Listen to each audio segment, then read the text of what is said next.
Hello everyone. Tonight we unravel the quiet brutality of ancient strength, the kind measured not in glory, but in hunger, scars, and the daily art of simply not collapsing. Children with teeth worn down from chewing roots harder than stone. Warriors carrying arrowheads buried in their bones for decades. Mothers giving birth in smoke-filled huts with nothing but herbs and grit. Strength wasn't a choice, it was a sentence. If these shadowed corners of history speak to you, take a moment to like the video and subscribe, but only if you want more stories that wander into the uncomfortable, the forgotten, and the strangely human. And let me know in the comments, where are you listening from, and what time is it for you? I love knowing who's out there, awake with me, in these late hours. Now, dim the room, let the glow of your screen be the only light, and allow yourself to drift into the slow rhythm of another life.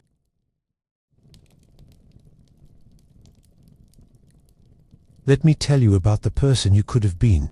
Forget the soft blankets, Instagrammable nurseries, and anxious parents whispering about sleep training. If you'd been born thousands of years ago, your cradle was probably a hollowed-out gourd, a patch of hide, or if you were luckier, woven basket that doubled as storage for yesterday's grain. And yes, the grain came with beetles. Everyone got the protein bonus. You didn't slide into life with birth plans, scented oils, and a midwife playlist. He slid into blood, dirt, and the very real chance of not sliding out at all. Infant mortality wasn't a statistic, it was the neighborhood reality.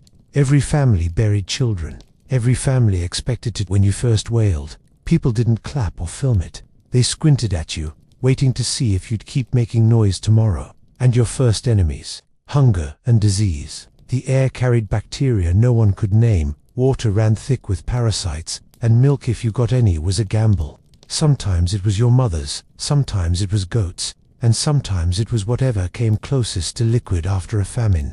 And your body, fragile as it was, had to deal with it without vaccines or antibiotics. Your immune system wasn't gently exposed to germs in a playground. It was thrown into a full-blown bar fight the moment you left the womb.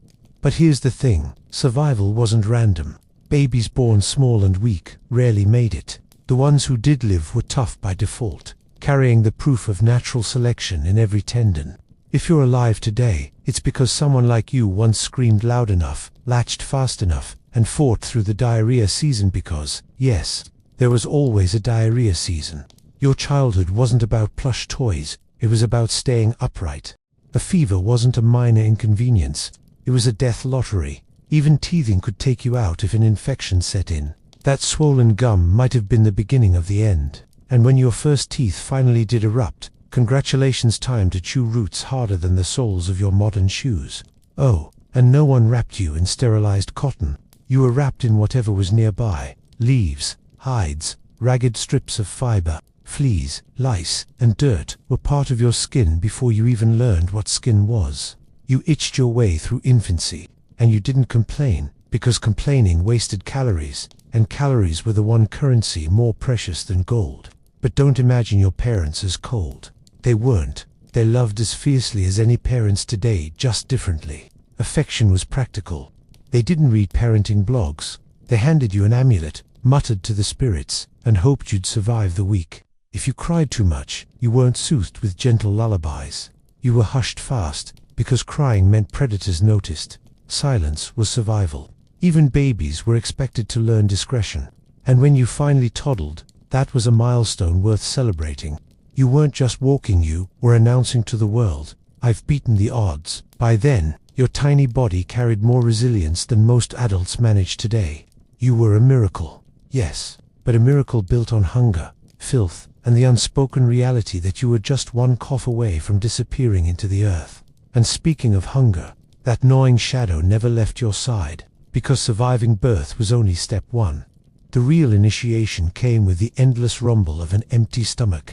So you've survived infancy. Congratulations. Don't celebrate too hard. Though your next lifelong companion isn't joy, it's hunger. Not the cute I skipped lunch kind, but the hollow, bone-deep ache that teaches your body the alphabet of survival, one rib at a time. If you'd been born into an ancient tribe, you'd already know that hunger isn't an event. It's the background music of your life. Food wasn't 3 balanced meals a day. It was whatever your group managed to catch, dig, or scrape together before sundown. Some days, that meant roasted tubers and a lucky hare. Other days, it meant chewing on bitter roots that numbed your tongue and praying they weren't mildly toxic. Children learned early not to ask what's for dinner. The answer was usually, hopefully, something. Your stomach shrank and stretched on repeat. Some weeks, you filled it to bursting with nuts, berries, or a fresh kill. The next, you gnawed on bark or leather softened in water. That's right, people boiled leather into soup when things got really bad. You thought intermittent fasting was a trendy health hack. For them it was Tuesday. And here's the twist. This wasn't just misfortune. Hunger actually forged the kind of toughness modern gyms can't sell you. A body raised on scarcity becomes a machine of efficiency. Metabolism adapts, fat storage becomes crucial, and children learned not to waste energy. Even play looked different. Games were less hide and seek and more practice hunting before you starve. The elders knew hunger intimately. They told stories of droughts, of seasons when the animals vanished or the rivers shrank to mud. Those weren't just bedtime tales. They were warnings, reminders that the world didn't owe you a meal. Every bite was borrowed from the land, and the land kept its receipts. Sometimes, hunger wasn't passive. It was a teacher. Many initiation rites deliberately starved adolescents for days, to sharpen their senses and break the illusion of comfort. Fasting wasn't spiritual wellness. It was a crash course in what adulthood really felt like. Deprivation wrapped in ceremony. And oh, the body showed it. Archaeologists open graves and find bones marked by growth interruptions, lines etched into skeletons like tally marks of famine. Teeth riddled with enamel defects tell stories of lean years. Stunted height, fragile bones, worn joints. Your body was your archive of every hungry season you endured. You didn't need a diary. Your skeleton kept the minutes. But it wasn't all bleak despair. Hunger also bred creativity. People learned which plants killed, which healed, and which filled just enough space in the gut to quiet the growl. Knowledge of edible insects, of roots buried deep, of fish that only appeared after certain rains. This was survival intelligence. Miss one lesson, and you starved. Pass it on, and your tribe thrived. Hunger shaped social bonds, too. Sharing wasn't optional. It was the glue of existence. A hunter didn't hoard meat unless he had a death wish. Food moved through the tribe like blood through veins. If you ate, you owed. If you gave, you were remembered. Strength wasn't measured by muscles alone, but by whether you fed others when their bellies ached. And so, day after day, you lived with hunger as your shadow. It carved your bones, sharpened your mind, and kept you leaner than any influencer's detox plan. But it also prepared you for the next chapter of tribal strength, because after hunger came the other tutor of resilience, pain, scars, and the body learning to endure what healing could not erase. If you thought childhood was meant for toys and cartoons, think again. In an ancient tribe, your childhood wasn't protected, it was rehearsed. From the moment you could stand without wobbling like a drunk goat, you were drafted into the survival workforce. Play was a luxury. Carrying water, fetching firewood, chasing goats, or scaring birds away from crops, that was your curriculum. You didn't learn responsibility through pocket money or chores. You learned it by hauling containers heavier than your body from the river back to camp. Your spine became an early draft horse, your shoulders carved into function before adolescence. Children weren't coddled, they were calibrated. If you couldn't manage basic tasks by 7, you weren't cute, you were a liability. And the toys, forget carved figurines with painted smiles. Your toys were tools in training disguise. Miniature bows, small traps, sharpened sticks. Play was practice for adult labor. Hide-and-seek doubled as hunting drills. Wrestling wasn't fun. It was conditioning for the beatings and raids that life guaranteed would come. Childhood was basically a boot camp run by parents, grandparents, and occasionally the weather. But don't imagine everyone barking orders. The training was subtle. You watched adults like you'd watch YouTube tutorials today. How they skinned an animal, how they set a snare, how they carried babies on their hips while pounding grain. You absorbed it all, because missing a detail could mean a very short future. Discipline was non-negotiable. Modern parents worry about screen time. Ancient parents worried about you falling into the fire pit while distracted. Sharp eyes, steady hands, and quick reflexes were survival, not personality traits. And bruises. You collected them like merit badges. Your legs and arms carried the map of your training: scratches from thorny bushes, burns from sparks, teeth marks from animals that weren't too keen on being caught. The tribe didn't separate children into neat categories like innocent and mature. Childhood was more like an apprenticeship. You belonged to everyone: your parents, your uncles, your neighbors.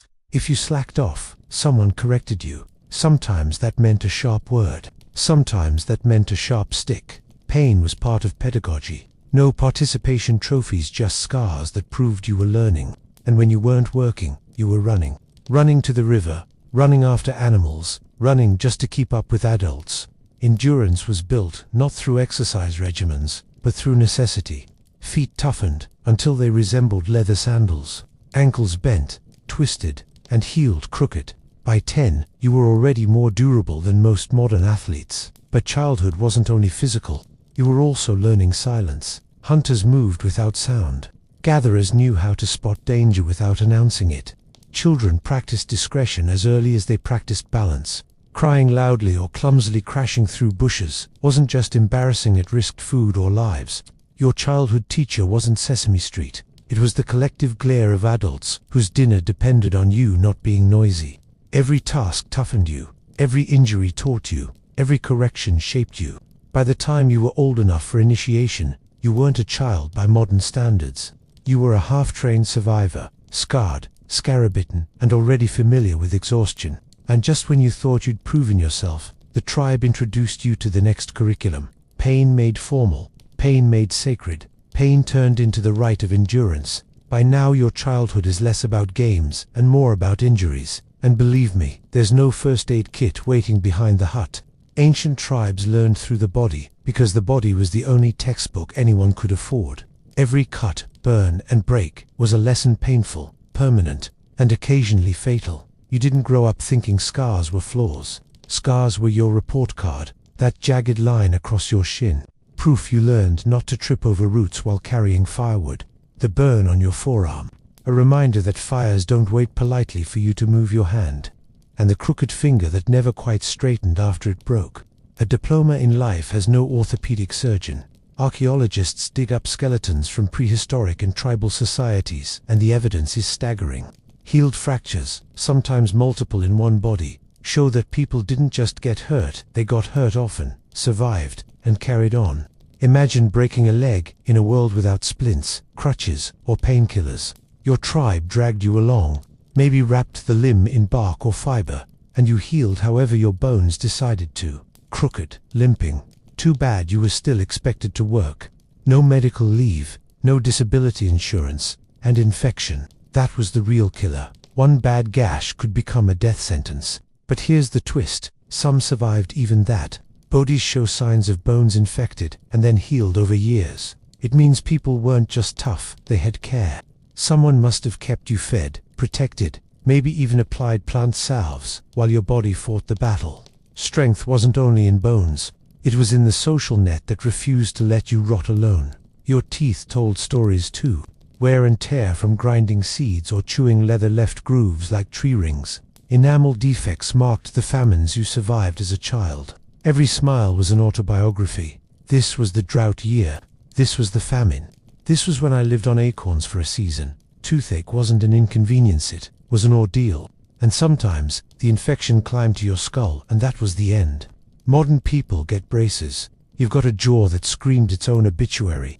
But here's the eerie part. People didn't shy from pain. They folded it into life, accepted it as ordinary. Kids didn't whimper over scraped knees. They had already seen worse on their parents. Pain was an everyday companion, as predictable as sunrise. You grew up knowing your body was fragile, and yet somehow indestructible. Broken, battered, scarred, but functional. Always functional. And the body didn't just endure, it adapted.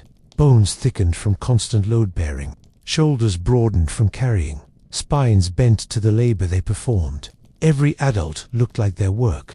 You could read a person's life in the slope of their back, the bulge of their knees, the angle of their hips. Forget resumes, their skeleton was their CV. So when you looked at your scars, you weren't ashamed. They weren't cosmetic nightmares. They were credentials. They told the tribe, I've been tested, I've endured, and I'm still standing.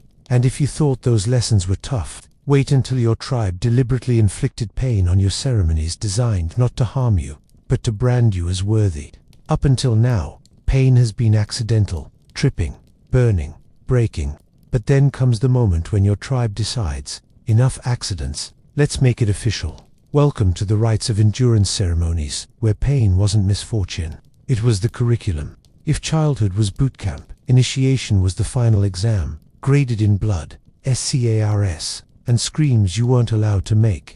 Every society had its own version, but the principle was universal. To become an adult, you had to prove that your body could be tortured by life and not crumble. Some African groups practiced scarification, slicing skin with blades to leave permanent marks out. That hurt far more than it decorated. In other places, teeth were knocked out, not by accident but as a sign you were no longer a child. And if you're wondering, yes, people did it with stone tools. Imagine your dentist showing up with a rock. In Australia, certain Aboriginal groups practiced subincision ritual cutting of the underside of the penis as part of male initiation. No anesthesia, no numbing gel, just elders with sharp stones and a spiritual explanation. Pain wasn't optional, it was the ticket to belonging. Across the Pacific, Polynesian tattooing involved hours, sometimes days, of bone needles tapping pigment into skin. You weren't just decorated, you were remade. And fasting, let's not forget that. Adolescents were sent out without food or water for days, taught that hunger wasn't just survival but spiritual discipline. Weakness was reframed as strength. Your stomach howled, your head spun, and your elders nodded approvingly. Excellent. The spirits were like this. What's remarkable isn't just that these ordeals existed, but that they worked. Anthropologists studying pain-based rites note that enduring them created unbreakable bonds. Shared suffering forged loyalty. Once you bled together, you belonged together. The scars on your skin shouted to the tribe, I'm one of you. I've paid the price. Of course, not everyone passed. Some died. Infection, shock, exhaustion. These weren't side effects. They were risks everyone accepted. Your survival wasn't guaranteed. But if you did make it through, you came out branded, not only physically, but socially. Children didn't get to speak in councils. Initiated adults did. Children didn't marry. Adults marked by pain could. Pain was the gateway drug to adulthood. And the irony, modern people pay to suffer CrossFit gyms, ice baths, marathons, while ancient rites gave you the real thing with no waiver forms. You didn't get a medal at the end. You got scars, missing teeth, sometimes ritual burns, and the knowledge that you had joined the adults, whether you felt ready or not. But the lesson wasn't just about endurance, it was about identity. Pain proved you were human, tough, and trustworthy. And once those scars healed, they became more than decoration. They became your social passport, opening doors into the group. Which brings us to the next strange truth of tribal strength. Scars weren't just survival trophies. They were identity itself, carved onto the body like permanent membership cards. By now, your body isn't just your body anymore. It's a billboard. Every scar, every tattoo, every missing tooth, those aren't accidents. They're announcements. In an ancient tribe, your skin was your passport, your resume, your proof of belonging. Without it, you weren't just different, you were suspicious. Scarification wasn't random doodling. It was deliberate, patterned, a code etched into flesh. Among the Nuer and Dinka of East Africa, for example, boys had their foreheads cut with rows of deep incisions as part of initiation, 6 lines, neatly carved across the brow, so that every glance at your face screamed, I'm one of us. I've suffered. I've passed. The pain was excruciating, blades slicing into skin, blood dripping into your eyes, but the scar was permanent proof you were no longer a child. In Papua New Guinea, certain groups practiced crocodile scarification, where young men's backs, shoulders, and chests were cut to resemble crocodile scales. Why? Because crocodiles were powerful, ancient beings, and carrying their pattern on your flesh tied you to their strength. Every scar turned you into living myth. And for women, too, scars often marked transitions, puberty, marriage, fertility. Patterns could announce not just your status but your story, who you were, what you had endured, what the community expected of you. Forget Instagram bios, your skin said everything people needed to know. The irony is rich. Modern people pay fortunes to erase scars with laser treatments. Ancient tribes carved them in deliberately. then admired them as beautiful. Smooth skin wasn't perfection, it was emptiness, the mark of someone untested, maybe even untrustworthy. To be unscarred was to have no story, no proof you'd endured what everyone else had. And the process was communal. You didn't scar yourself in a private bathroom. You did it, surrounded by witnesses, by elders who cut, peers who bled beside you, family who sang or chanted to mark the ordeal. Everyone watched, everyone remembered, and later, everyone recognized. Your scars tied you to a group larger than yourself. Even anthropologists today can read the body like a tribal census. Bones show, fractures healed, teeth pulled, joints worn, but skin when preserved tells the loudest story. Patterns of cuts and tattoos show lineage, region, even spiritual beliefs. Your body was a map. If someone found you in the forest, they knew exactly which world you came from. Of course, scars weren't only about pride. They carried risks, infected wounds, lifelong pain, even blindness if blood clotted in the wrong place. But the point was never comfort. The point was visibility. Better to die marked than live invisible. And here's the eerie beauty. Once scarred, you couldn't escape your identity. You carried your tribe into every encounter, every raid, every trade. Your body said, "These are my people, this is my strength, and I have already paid for it." No oath needed, your skin was the contract. So when you looked at yourself after initiation, you weren't just seeing wounds, you were seeing citizenship, proof you belonged, that you'd endured, that you could be trusted. And just as scars bound you to your group, hunger, ever present and ritualized, continued to remind you that strength wasn't just carved into skin, but also hollowed into the gut. You already know hunger as a daily guest, but now it graduates into a full-blown instructor. In many tribes, deprivation wasn't just accidental, it was designed. To grow up, you had to starve a little on purpose. Hunger wasn't shameful, it was sacred. The stomach growl was the drumbeat of initiation. Take the Sambia of Papua New Guinea, or various Native American tribes. Young initiates were sent out to fast for days, sometimes weeks, their only nourishment being whatever vision the spirits might deliver. The idea was simple: empty the body, and the mind cracks open. Hunger became a doorway. You didn't eat, and in return, you received dreams, hallucinations, or if you were unlucky, just the sound of your own ribcage echoing. Plains tribes in North America practiced vision quests, where boys fasted alone on mountaintops, stripped of food, water, and comfort. No warm blanket, no midnight snack, just cold nights, dry throats, and the hope that a guiding spirit would show up before malnutrition did. The message was clear. To find strength, you first had to let weakness take over. And this wasn't just mystical posturing. Biologically, fasting alters your state. When your blood sugar drops, the body releases stress hormones, sharpening your senses. Starvation makes you dizzy, yes, but it also makes you feel strangely awake. That trembling clarity was reframed as spiritual revelation. What you call hangry today, they called holy. Even outside initiations, hunger kept everyone humble. Agricultural tribes marked planting and harvest with ritual feasts, but between those cycles, lean seasons forced collective fasting, whether you liked it or not. Ceremonies often reflected this rhythm. Eat big, then starve small. Feast and famine weren't just accidents, they were patterns people expected, even built into their cosmologies. And it wasn't just men. Women endured ritual fasting before ceremonies tied to fertility, childbirth, or mourning. Hunger blurred the line between body and spirit, making you pliable, receptive, and supposedly closer to the divine. It wasn't enough to endure pain on the skin, you had to feel it gnawing from the inside. The scars on your belly were invisible, but they lasted. Skeletal remains across the globe show stunted growth lines, evidence of childhood famines endured like recurring lessons. Every line etched in enamel said, "This child learned hunger early." Archaeologists call them Harris lines. Tribes called them survival. And in the tribe, fasting wasn't solitary. Misery, it was solidarity.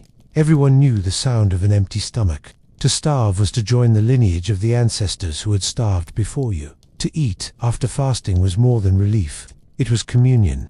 Food, withheld and then shared, became the tightest bond a group could have. But here's the sharp irony. Hunger didn't weaken you in their eyes. It proved your strength. Anyone could gorge. Only the strong could abstain. To hold an empty stomach and keep walking, keep chanting, Keep enduring, that was courage, carved deeper than any scar. So by the time you had been starved, scarred, and scraped into adulthood, you carried your tribe both on your skin and in your gut. And yet, strength wasn't only measured in male rituals or hunting prowess. It was also written in the bodies of women who endured a different curriculum of survival. Let's talk about strength that didn't come with spears or war paint, but with endurance so relentless it barely got noticed. If you'd been born female in an ancient tribe, your muscles weren't sculpted for glory, they were forged by necessity. Forget gym memberships. Your fitness program was called life. From dawn, women carried loads that would make modern delivery workers demand hazard pay.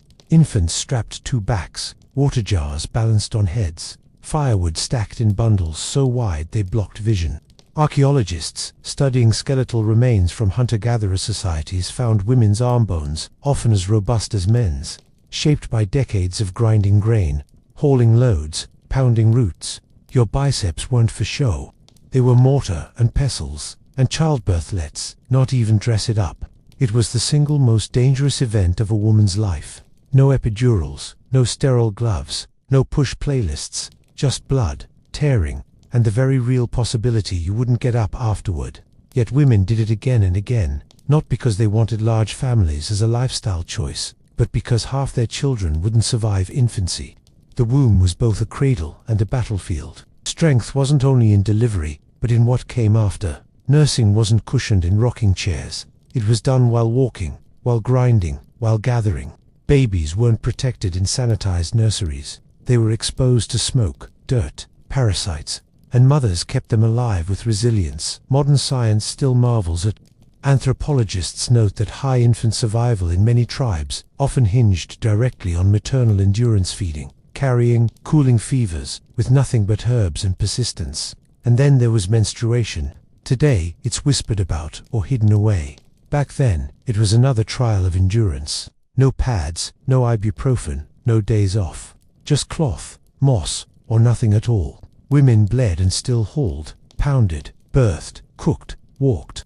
Pain didn't excuse you from survival. It was absorbed into it. Women were healers too. Knowledge of plants, poisons, and remedies often passed through female lines. You didn't just grow food, you knew which roots eased childbirth, which leaves soothed wounds, which bark numbed toothache. This wasn't hobbyist herbalism. It was the difference between survival and mass graves. And socially, women's strength often defined the tribe's rhythm. Among many hunter-gatherer groups, women provided the bulk of calories through gathered plants, small animals, and steady labor. Hunting was dramatic, yes, but gathering was consistent, reliable, and statistically more vital. Women weren't supporting characters. They were the pantry, the pharmacy, the logistics team. Of course, that didn't mean glory. In most traditions, women's strength was invisible, precisely because it was constant. It wasn't celebrated with scars or ceremonies. It was measured in children surviving winters, in fires kept alive, in bellies filled when hunting failed. Their legacy wasn't carved into stone or skin, it was woven into survival itself, and the body remembered. Skeletal remains of women show spines bent from carrying loads, knees ground down from squatting at grinding stones, teeth worn from constant chewing of fibers and grains. Their bones told stories just as dramatic as any warrior's spear wound. So if you'd been born a woman in an ancient tribe, your strength wouldn't have been shouted from mountaintops. It would have been etched silently into your muscles, your scars, your womb. And while men trained for combat, you trained for continuity. Which leads us naturally into the other half of this equation, because men's strength had its own grim curriculum, shaped not by birth, but by blood and battle. Let's talk about strength that didn't come with spears or war paint, but with endurance so relentless it barely got noticed. If you'd been born female in an ancient tribe, your muscles weren't sculpted for glory, they were forged by necessity. Forget gym memberships. Your fitness program was called life. From dawn, women carried loads that would make modern delivery workers demand hazard pay. Infants strapped to backs, water jars balanced on heads, firewood stacked in bundles so wide they blocked vision. Archaeologists studying skeletal remains from hunter-gatherer societies found women's arm bones often as robust as men's, shaped by decades of grinding grain, hauling loads, pounding roots. Your biceps weren't for show. They were mortar and pestles. And childbirth, let's not even dress it up. It was the single most dangerous event of a woman's life. No epidurals, no sterile gloves, no push playlists, just blood, tearing, and the very real possibility you wouldn't get up afterward. Yet women did it again and again, not because they wanted large families as a lifestyle choice, but because half their children wouldn't survive infancy. The womb was both a cradle and a battlefield. Strength wasn't only in delivery, but in what came after. Nursing wasn't cushioned in rocking chairs. It was done while walking, while grinding, while gathering. Babies weren't protected in sanitized nurseries. They were exposed to smoke, dirt, parasites, and mothers kept them alive with resilience modern science still marvels at. Anthropologists note that high infant survival in many tribes often hinged directly on maternal endurance, feeding, carrying, cooling fevers with nothing but herbs and persistence. And then there was menstruation. Today it's whispered about or hidden away. Back then, it was another trial of endurance. No pads, no ibuprofen, no days off, just cloth, moss, or nothing at all. Women bled and still hauled, pounded, birthed, cooked, walked. Pain didn't excuse you from survival. It was absorbed into it. Women were healers too. Knowledge of plants, poisons, and remedies often passed through female lines. You didn't just grow food, you knew which roots eased childbirth, which leaves soothed wounds, which bark numbed toothache. This wasn't hobbyist herbalism. It was the difference between survival and mass graves. And socially, women's strength often defined the tribe's rhythm. Among many hunter-gatherer groups, women provided the bulk of calories through gathered plants, small animals, and steady labor. Hunting was dramatic, yes, but gathering was consistent, reliable, and statistically more vital. Women weren't supporting characters. They were the pantry, the pharmacy, the logistics team. Of course, that didn't mean glory. In most traditions, women's strength was invisible, precisely because it was constant. It wasn't celebrated with scars or ceremonies. It was measured in children's surviving winters, in fires kept alive, in bellies filled when hunting failed. Their legacy wasn't carved into stone or skin, it was woven into survival itself. And the body remembered. Skeletal remains of women show spines bent from carrying loads, knees ground down from squatting at grinding stones, teeth worn from constant chewing of fibers and grains. Their bones told stories just as dramatic as any warrior's spear wound. So if you'd been born a woman in an ancient tribe, your strength wouldn't have been shouted from mountaintops. It would have been etched silently into your muscles, your scars, your womb. And while men trained for combat, you trained for continuity. Which leads us naturally into the other half of this equation, because men's strength had its own grim curriculum, shaped not by birth, but by blood and battle. Here's the part nobody glamorizes. Getting hurt was inevitable, but healing wasn't miraculous. It was messy, crooked, and painfully slow. In an ancient tribe, resilience wasn't about avoiding injuries. It was about surviving them long enough to walk again, even if you limped for the rest of your life. Imagine breaking your arm. Today, you'd get an X-ray, a cast, maybe a sling with cartoon dinosaurs if you're lucky. Back then, someone wrapped bark or fiber around the bone, muttered to the spirits, and hoped alignment wasn't too important. Archaeologists constantly find skeletons with healed fractures so crooked you wonder how people ever used the limb again. And yet, they did. A bent arm still carried firewood, a twisted leg still trudged to the river. Resilience meant function, not aesthetics. And here's the brutal truth. Not all healing was equal. Children often bounced back faster, bones knitting with energy adults couldn't match. But adults, especially those who worked non-stop, carried injuries for life. Healed ribs, dislocated shoulders, shattered kneecaps. Pain wasn't an occasional interruption. It was the background hum of existence. Infections were the real coin toss. A cut from a stone tool could fester into fever and death. Yet evidence shows people lived with chronic infections for years, suggesting someone cared for them. That's resilience too, not just the body's stubbornness, but the tribe's willingness to carry the wounded until they could walk again. Even the toughest survivor needed hands to feed them, clean wounds, or keep predators away when they couldn't move. Teeth told their own story of resilience. Cavities and abscesses show up frequently in remains, often left untreated until death. Yet some skulls reveal bone growth around infected areas, proof the person lived long enough for the body to wall off the problem. Imagine chewing roots with a toothache that throbbed like a drum for years, and still dragging yourself to work. Dental resilience was basically just pain forever, but keep going anyway. And resilience wasn't just about bone and tissue. It was cultural. Many tribes taught that scars were marks of favor from ancestors or spirits, reframing suffering as meaning. If your leg healed wrong, you didn't call it disability, you called it experience. Pain was rebranded into wisdom, survival into prestige. That crooked limp, a reminder that you'd been tested and returned. Women's bodies told another tale. Pelvic bones show evidence of repeated childbirth injuries, hips widened and scarred by difficult labor. Yet many survived multiple deliveries, proof that endurance was stitched into biology itself. And yes, sometimes it killed them, but just as often, they carried on, healing in silence while still grinding grain the next morning. The eerie part. Archaeologists find skeletons of people who clearly needed years of care. Paralyzed individuals, elders with no teeth, people missing limbs who survived well past injury. That meant the tribe didn't abandon them. Resilience wasn't just individual toughness, it was communal. A crippled elder might have carried stories instead of loads, knowledge instead of baskets. Survival was shared. So when you think of resilience in ancient tribes, forget the heroic images of muscle-bound warriors. Real resilience looked like limps, crooked spines, scarred arms, and jaws rotted with abscesses. It looked like people who hurt every day and still endured.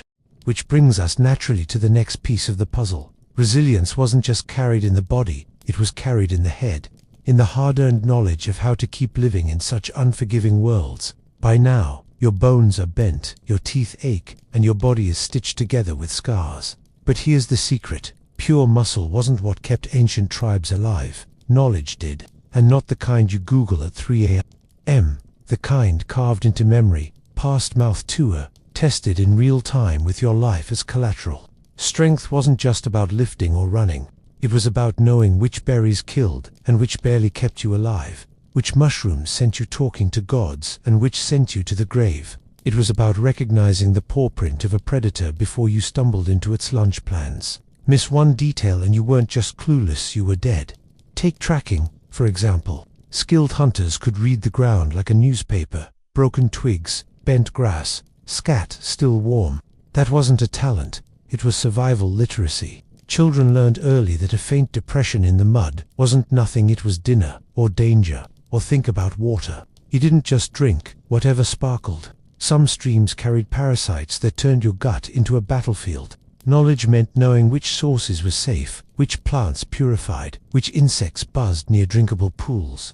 People who guessed wrong didn't leave footnotes, they left corpses. Then there were plants. Entire pharmacopoeias lived in the minds of women, healers, and elders. You knew which bark dulled toothache, which root calmed fevers, which leaf closed wounds. Without that knowledge, every injury from the last chapter would have been a death sentence.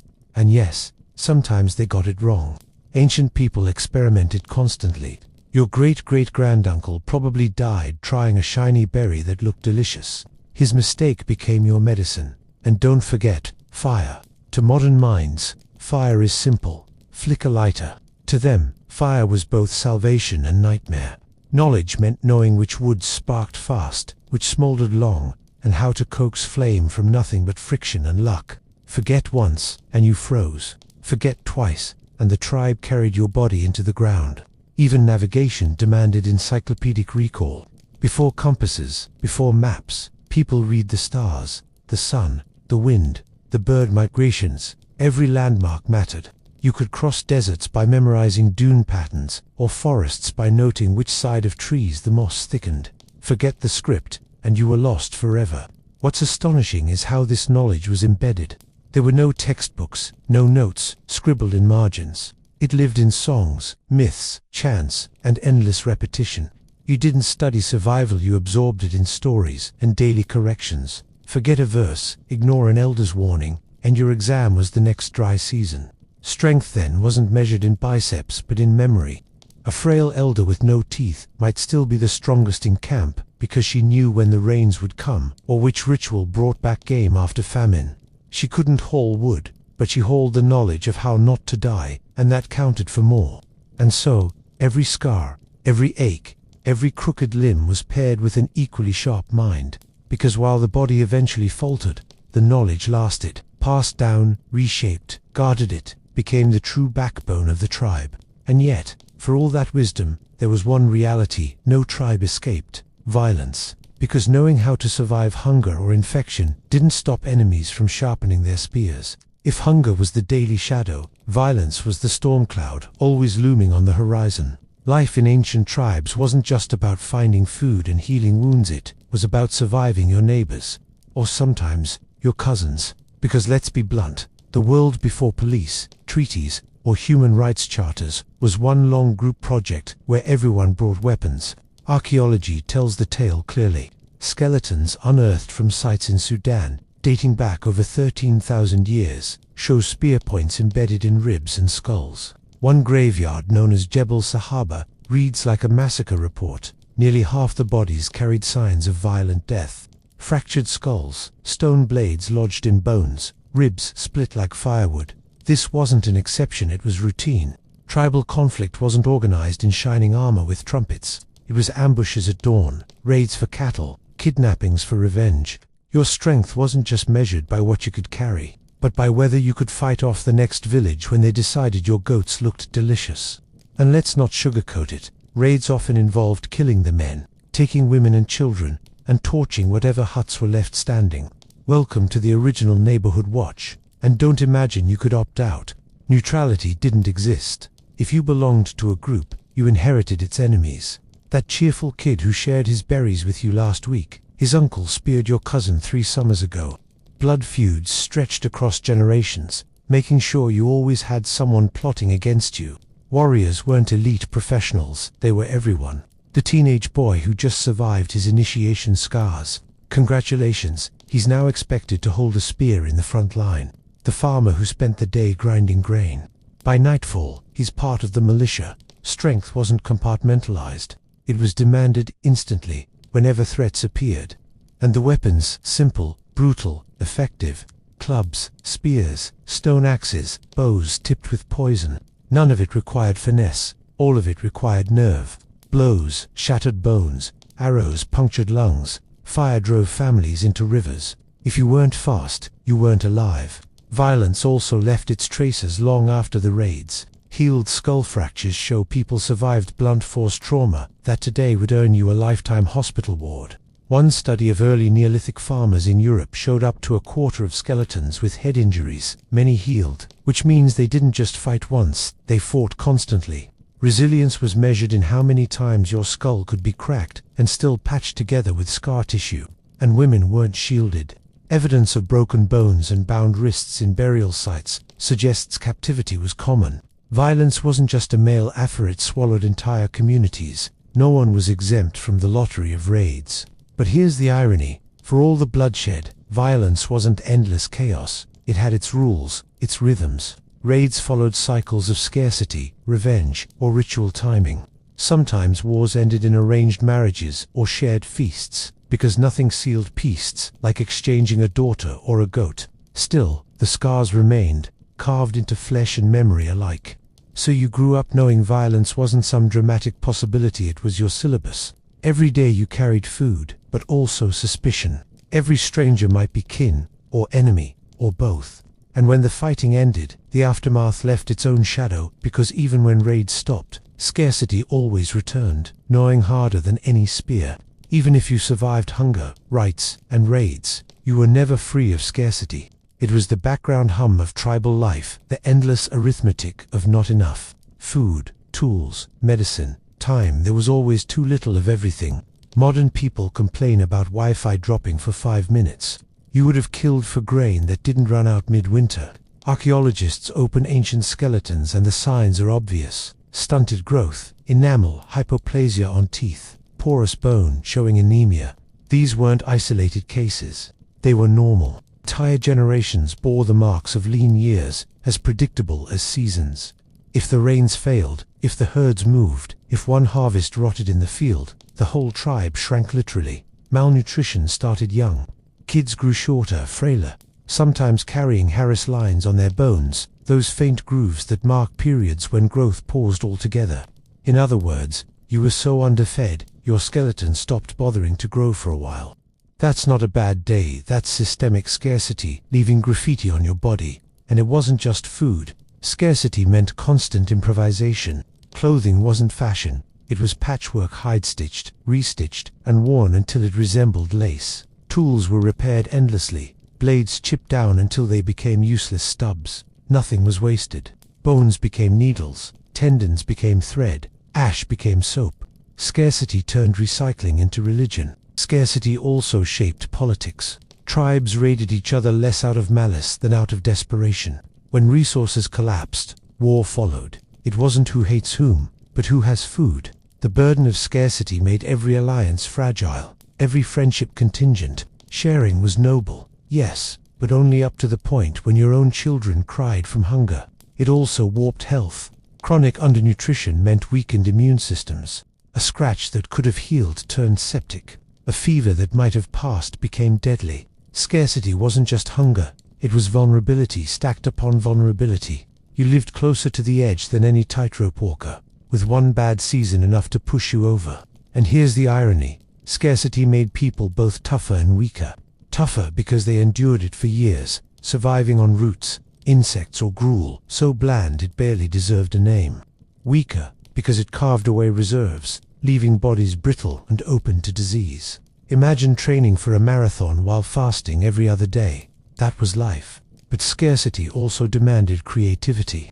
People stored seeds in pits, dried meat in smoke, preserved fish with salt or ash.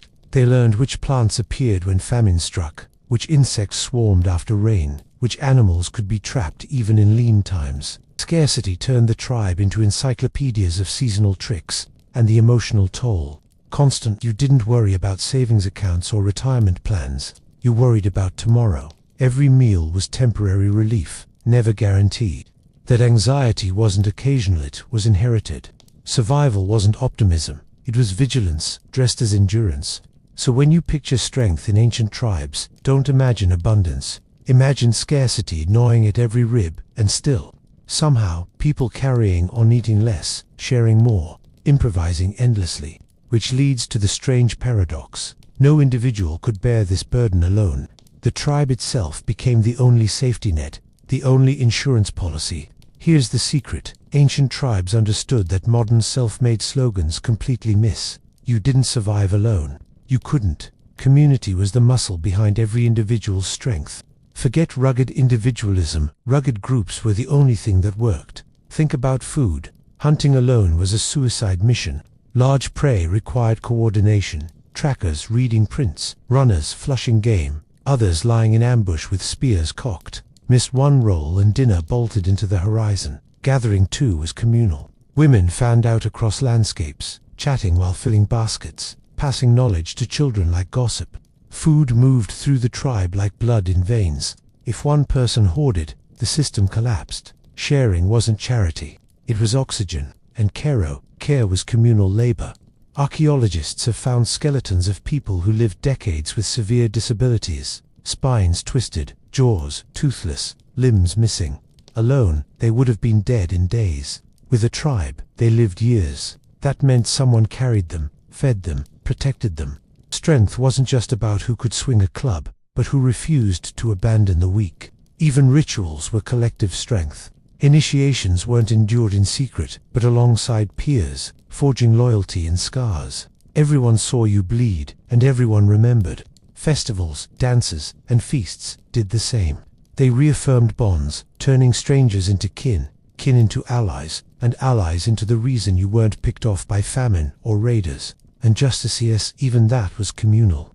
If someone stole, gossiped, or broke taboos, the tribe dealt with it together. Mockery, exile, beatings, or reconciliation, whatever the punishment. It was delivered by the group, not a lone enforcer. Power wasn't centralized in one figure, but distributed, woven into the network of relationships. To live well was to live woven. Community also extended into the spiritual. Ancestors weren't abstract, they were remembered in stories, invoked in rituals, imagined as watching eyes. To be outside the group meant not only losing food and safety, but also losing meaning. Isolation was worse than hunger. It was invisibility, and the funny thing, even conflict reinforced community. Arguments, rivalries, jealousies, they all got handled inside the web of kinship. You couldn't ghost people you disliked. You needed them to carry water, guard fires, or tend children. Survival forced you to resolve disputes, even if that meant passive-aggressive jokes sung in public rituals until the offender got the point. Community gave you identity. You weren't you. You were so-and-so's son, the daughter of this mother, the one with that scar, the cousin of the hunter who saved us from the lion. Individuality was real, but it only mattered inside the grammar of the group. And of course, your final proof of community was death. Graves, cairns, and burial rites show people weren't just dropped in ditches. They were mourned, wrapped, sometimes painted, sometimes fed after death. Even in absence, you belonged. Community outlasted bodies, so strength, in the end, wasn't an isolated figure flexing in the wilderness. It was the web of hands that held you up, fed you, healed you, and remembered you. Without that web, you snapped. With it, you endured. And the proof of that endurance is still visible today, not in stories alone, but carved deep into the bones we unearth. The skeletons that whisper about lives bent under hunger, pain, and care.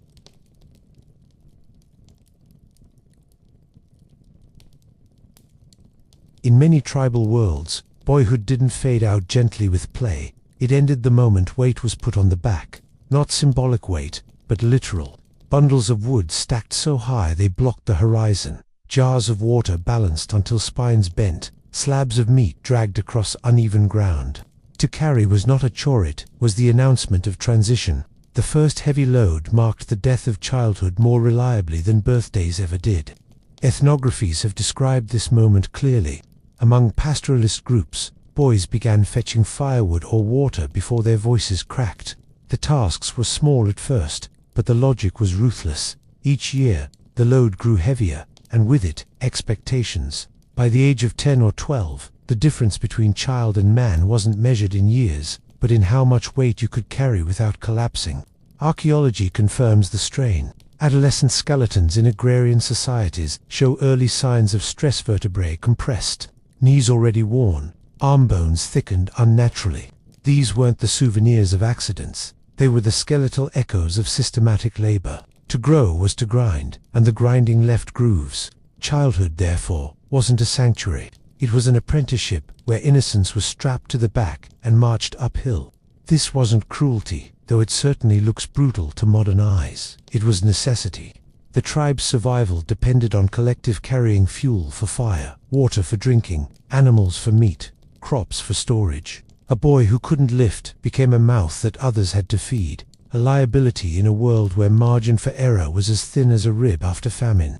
The ability to shoulder weight was more than proof of strength. It was proof of value.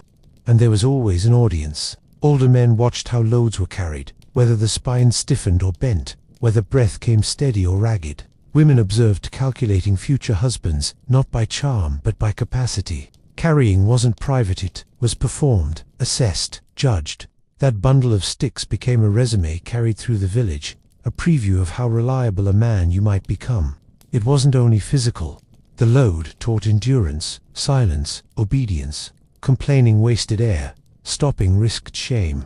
Falling meant laughter that scarred deeper than the straps cutting into shoulders. The boy learned early that manhood wasn't declared at ceremonies alone. It was practiced in sweat, in aching muscles, in the steady march under burdens no one intended to lighten. And so, boyhood slipped away without ceremony, only weight. The first load blurred into the second, the 100th, the 1000th, until the body forgot what it felt like to be unburdened. Childhood ended with the load, and manhood began with the knowledge that there would always be more to carry. But carrying wasn't the only test. Once the back had proven itself, the skin had its turn. Because strength, in many tribes, wasn't complete until the body absorbed blows and endured them without flinching. Strength in ancient tribes was never just muscle for muscle's sake. Carrying was more than survival, it was a currency, a visible declaration of worth. The weight hauled across landscapes, the jars of water lifted from rivers, the game dragged from forests, all of it functioned as public evidence that a boy had crossed into the realm of men. Among pastoral groups in Africa, the act of transporting heavy loads wasn't just utility, it was theater. Anthropologists note that the ability to return from the bush bent beneath firewood signaled to elders that the child had entered a new social category. Work wasn't invisible, it was symbolic. The bundle strapped to the back was as much a badge as any scarification pattern. Marriage markets ran on this logic too. In communities where survival demanded labor divided across sexes, a man who couldn't carry was a man who couldn't support a family. Women observed carefully. The suitor with the broader shoulders, the steadier gait under load, carried not only wood but future promises, water fetched in drought, animals dragged from the hunt, children hauled on long migrations. To falter underweight was to falter socially. Even archaeology leaves clues. Bones from Neolithic farming societies in Europe show asymmetrical thickening, evidence of constant heavy lifting. Among Inca laborers, spinal compression was so common that entire populations bore the imprint of carrying loads up mountains. These weren't isolated stories. Across the globe, carrying was proof written into the skeleton. The irony, of course, is that strength measured by carrying wasn't entirely personal. You carried not for yourself, but for others, for the campfire, the granary, the women pounding grain. Strength was redistributed as quickly as it was displayed. And that redistribution was the point. The tribe saw not only that you could bear weight, but that you bore it for them. Carrying also defined hierarchies. Boys carried smaller loads, men carried larger ones, chiefs often carried nothing. The absence of weight on the shoulders of the powerful was only possible because others bent beneath it. To carry was to be dependable. To be carried for was to be exalted. In this sense, weight created not only muscles but status. And yet, status depended on performance. Failed to carry when the tribe needed you, and whispers began. Linger too long at the river. Return with a bundle too small, and your reputation withered. A man who couldn't endure weight risked becoming the butt of jokes, the ghost of ceremonies. Social currency had its price, and debt was unforgivable. The lesson was clear. Manhood wasn't declared by biology alone. It was visible in how much you could carry, how far, how often, and for whom. And once that debt of labor had been proven, the next ordeal awaited. Carrying showed you were strong enough to endure weight. But to be truly recognized, you had to endure something sharper, the deliberate blows of others. If carrying proved the back was strong, beating proved the skin was ready. Across continents, the passage into manhood often arrived, not with gifts or speeches, but with strikes deliberate, public, and merciless. Pain was no accident. It was ritualized, staged, and essential. Among the Fulani in West Africa, the Sharo ceremony placed adolescent boys in a circle where elders whipped them with rods. The rule was simple: stand upright, don't flinch, don't cry. The crowd jeered and sang, wives to be watched with sharp eyes, and every lash measured not just skin but honor. To collapse under pain was humiliation, to endure in silence was triumph. Manhood, there wasn't a quiet transition, it was a spectacle broadcast on the body. Zulu stick fighting among youths carried a similar logic. The beatings weren't punishment, but rehearsal. Young men struck each other with long staffs, learning to absorb blows without yielding. The bruises became textbooks, the blood a curriculum. Pain instructed more thoroughly than words ever could. And beyond Africa, echoes resound. In ancient Sparta, the altar of Artemis Orthia became the stage for ritual flogging. Boys were whipped until their skins split, endurance praised as virtue, collapse ridiculed as weakness. Accounts from later writers note deaths during these rites, but that only magnified the message. Survival demanded obedience to pain. Pain was both language and filter. It separated children from men, insiders from outsiders. Those who withstood the ordeal joined the circle of warriors. Those who faltered remained perpetual boys. To suffer in silence became the grammar of masculinity. Anthropologists often stress how these rites weren't sadism, but structure. Beatings served as contracts, the tribe investing pain to produce loyalty. If you endured the blows, you demonstrated not only toughness but submission to collective values. Pain was currency, traded for membership. Scars became receipts. A welt across the back, a bruise blossoming purple on the thighs. These weren't deformities, they were evidence. They said, this body has been tested, this boy has paid his dues. The permanence of marks mattered less than the permanence of memory. Everyone saw, everyone remembered, and the eerie beauty. The ceremonies weren't whispered or hidden. They were public, joyous even. Communities gathered, Drums beat, songs rose. Pain was not isolated misery, but collective theater. The boy screamed inwardly, the crowd cheered outwardly, and through that contradiction, manhood was born. Of course, not every initiate emerged victorious. Some fainted, some broke, some never recovered. But failure didn't erase the logic of the ritual. It reinforced it. For every boy who stumbled, the community was reminded that manhood was a privilege, not a guarantee. So carrying bent the back, and beatings toughened the skin. Yet the journey wasn't finished, because muscles and scars proved nothing unless the boy learned the final lesson. That endurance, long, silent, grinding endurance, was the true hallmark of a man. Silence became the final exam. To be beaten, cut, pierced, or burned was one thing. To endure it without flinching, crying, or even grimacing was another. Across societies, manhood wasn't measured only by scars, it was measured by how quietly you collected them. Among the Fulani during Sharo, a boy could be lashed until his back split open, but if he so much as twitched, he risked disgrace. The crowd's eyes weren't on the whip, they were on his face.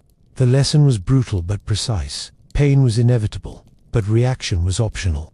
A true man transformed agony into stillness. This logic wasn't confined to one corner of the world. In Papua New Guinea, initiates endured nose piercing, scarification, or forced exposure to stinging ants, while elders leaned in to watch the face. Tears erased honor. Gritting teeth in silence built reputations that lasted a lifetime. The ordeal wasn't just to hurt, it was to observe whether a boy's will could govern his body. Even the Plains tribes of North America made silence sacred. During the Sundance, young men were pierced through the chest with skewers, attached to poles, and expected to dance until the flesh tore free. The agony was unimaginable, yet the measure of courage lay in whether they endured without collapsing. Pain was spectacle, but endurance was proof. Anthropologists describe this as stoic pedagogy. The body screamed, but the culture demanded calm. By refusing to flinch, the boy showed not only toughness but controlled the same control expected of warriors in battle. Hunters on the trail, husbands in scarcity. Endurance wasn't just about strength, it was about composure. The irony is sharp. Societies that valued endurance didn't pretend pain was absent. They magnified it, put it on display, made witnesses of entire communities. Everyone knew it hurt. That was the point. The greater the pain, the greater the proof that silence could master it. Failure had consequences. Boys who cried or collapsed weren't merely embarrassed. They risked lifelong stigma, whispered about, mocked, sometimes excluded from adulthood rituals altogether. Weakness was remembered. A body that bled was ordinary. A face that crumbled under pain was unforgivable. Endurance was also a performance for women. In cultures where future wives observed initiation, silence became the most important dowry a boy could offer. Bruises faded, cuts healed, but reputations hardened. A man who endured became desirable, trustworthy, someone who wouldn't crack under the weight of hunger, violence, or responsibility. Even in death, endurance was praised. Stories remembered those who never flinched, martyrs to pain who transformed their suffering into legend. Children grew up hearing names of men who endured blows without a sound, their silence echoing longer than their lives. So endurance without complaint became the standard. It wove itself into identity, shaping how men carried themselves long after rituals ended. To show pain was weakness, to hide it was strength, and to embody it silently was the very definition of manhood. And silence wasn't the only mark that endured. Scars, those public signatures of pain, became the visible evidence of what words could never describe. When the bleeding stopped and the swelling faded, what remained was the real certificate of manhood. Scars. They weren't hidden, they weren't shameful, and they certainly weren't accidents. Scars were the permanent receipts of endurance, worn like titles across the skin. In many African societies, scarification was not decoration, it was biography. The Nuer and Dinka carved deep grooves across boys' foreheads during initiation. The lines weren't meant to be subtle. They were the first thing anyone noticed. To see a smooth brow was to see immaturity, even suspicion. Manhood required a face marked by blood. Elsewhere, scars stretched across torsos and arms, each cut placed with deliberate care. In Papua New Guinea's Sepik region, young men were sliced to mimic crocodile scales.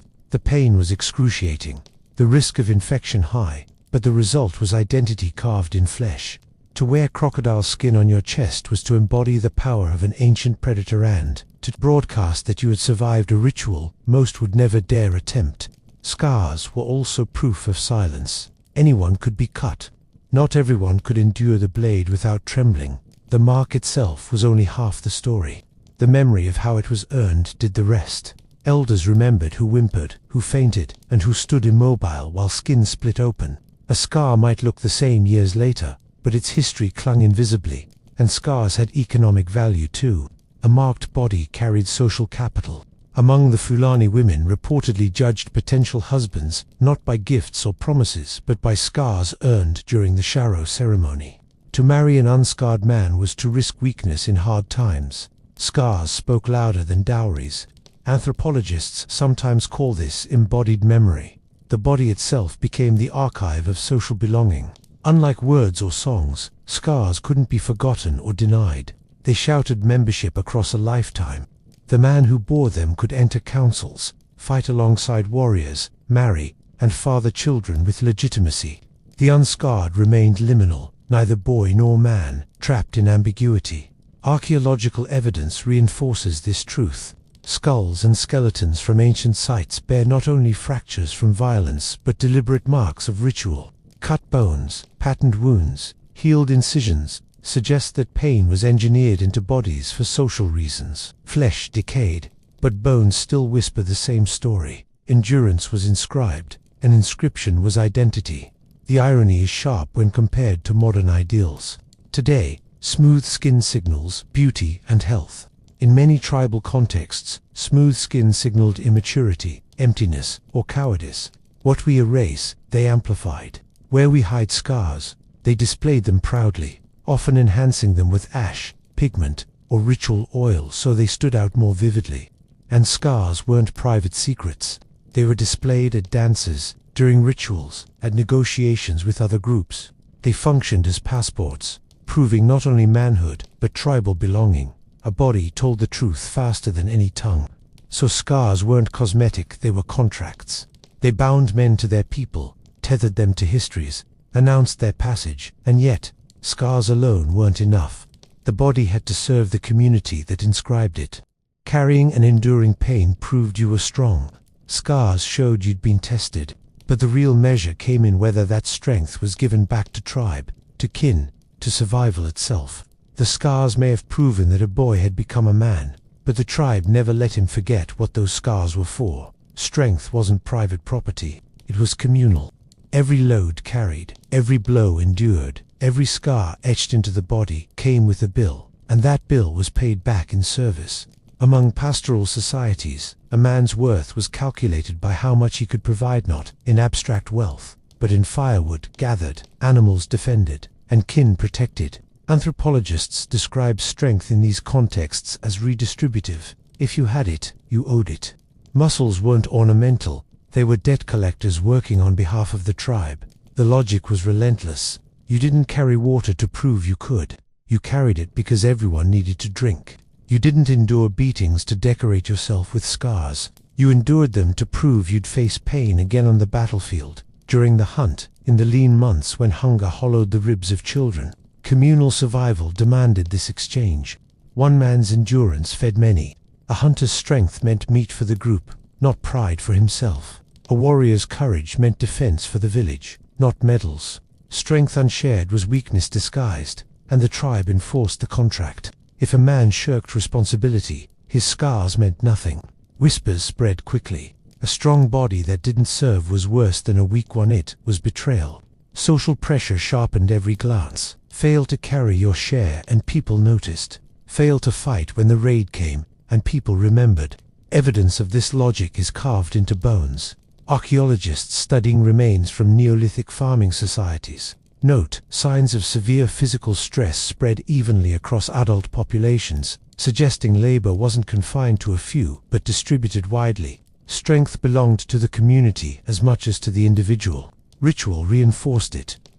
In initiation ceremonies, scars and beatings weren't just endured for personal pride. They were endured in public, before elders and peers, precisely to bind the initiate into obligation. You suffered with us, the marks said. Now you will serve with us. The irony is striking.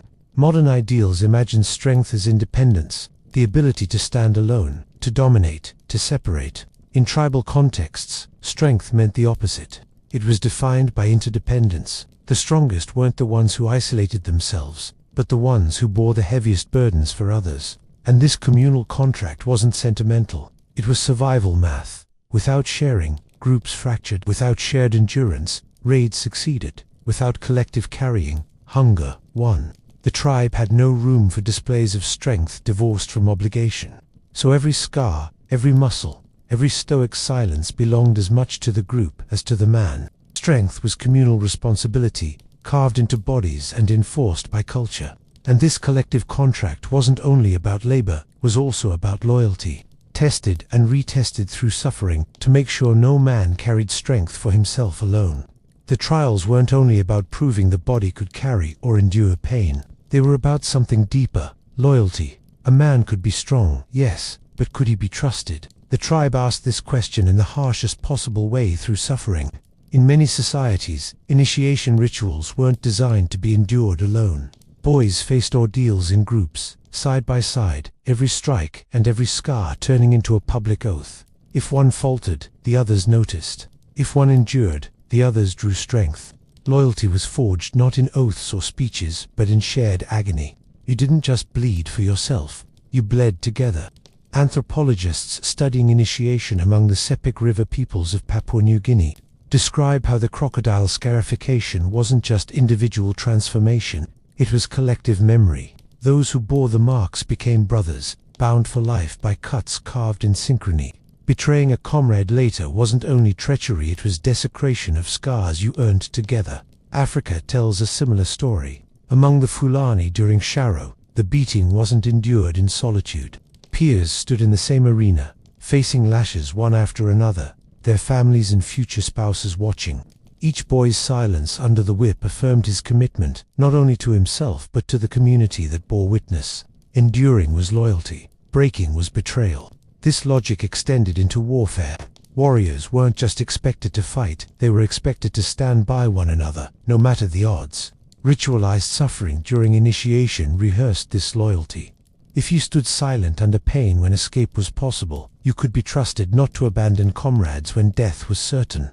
And loyalty wasn't only horizontal, it flowed upward to elders. Submission to their authority was proven in the willingness to undergo ordeals they decreed.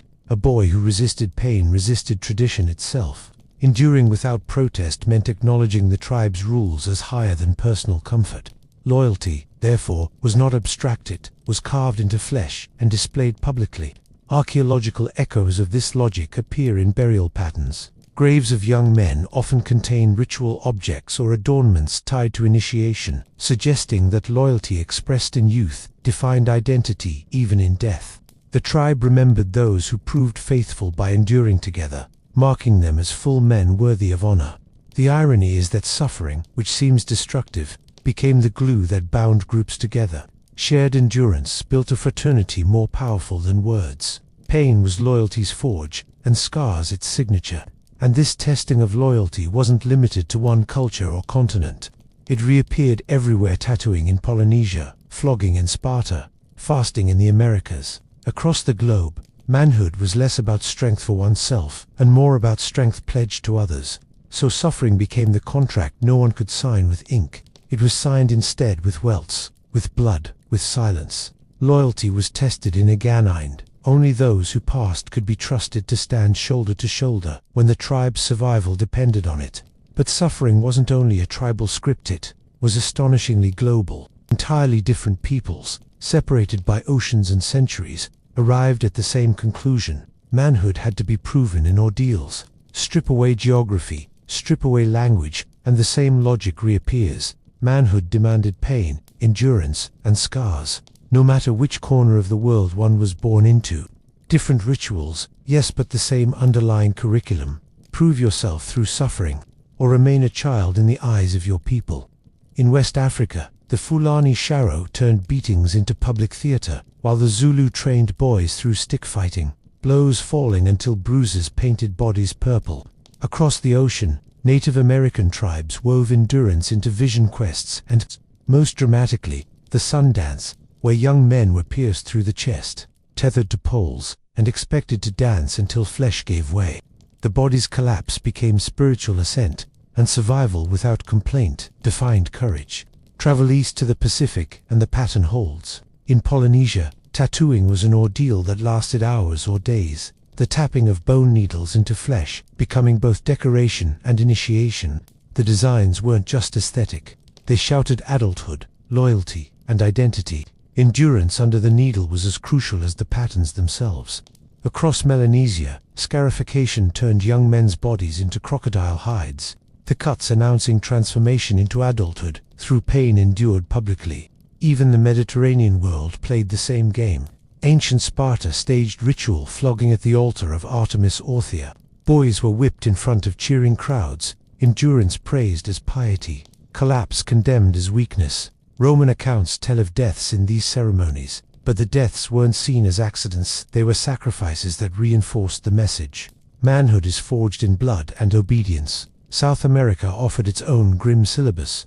Among Amazonian groups, initiation often included ant-glove ordeals, boys forced to insert their hands into woven mitts filled with stinging bullet ants, enduring waves of venomous pain while elders looked on. The ordeal repeated, again and again, until scars and composure proved readiness. And beyond rituals, endurance was integrated into daily labor. In the Andes, boys learned manhood, carrying loads up mountain passes until spines bowed under altitude and weight. In Arctic societies, endurance meant withstanding freezing hunts, silence against cold that stripped breath from lungs. Wherever one turns, the message was consistent. To be a man was to be a vessel of suffering without rupture. Anthropologists point out that these parallels aren't coincidence. They arise from the same ecological truths. Survival in unforgiving landscapes demanded resilience. Ritualized pain rehearsed it, encoded it, celebrated it. Cultures so far apart they never met still invented the same symbolic logic. Pain as proof, scars as memory, endurance as trust. The irony is sharp. Modern societies celebrate adulthood with paperwork, birthday candles, or the right to drive. Ancient cultures made adulthood a gauntlet of beatings, piercings, and trials that left permanent reminders. Where modern rites leave photographs, ancient ones left scars. And yet, despite the diversity, one thread binds them. Biology wasn't enough. Puberty made boys into potential men, but only ritualized ordeal made them recognized men. Across cultures, biology waited for pain to sign its approval. The lesson is unsettlingly universal. Masculinity wasn't granted. It was extracted through lashes, blood, needles, insects, or hunger. And this divide between biology and ritual runs deeper still, because in every culture, manhood wasn't just about growing taller. It was about crossing a symbolic threshold carved in suffering. Puberty might sprout hair, deepen voices, and broaden shoulders, but in most tribal worlds, biology didn't settle the matter. A boy could grow tall, speak with a rasp, and still be a child in the eyes of his people. Biology was only the raw material. Symbolic manhood had to be earned, and the price was suffering. Anthropologists often note the divide. Nature triggered puberty, but culture demanded proof.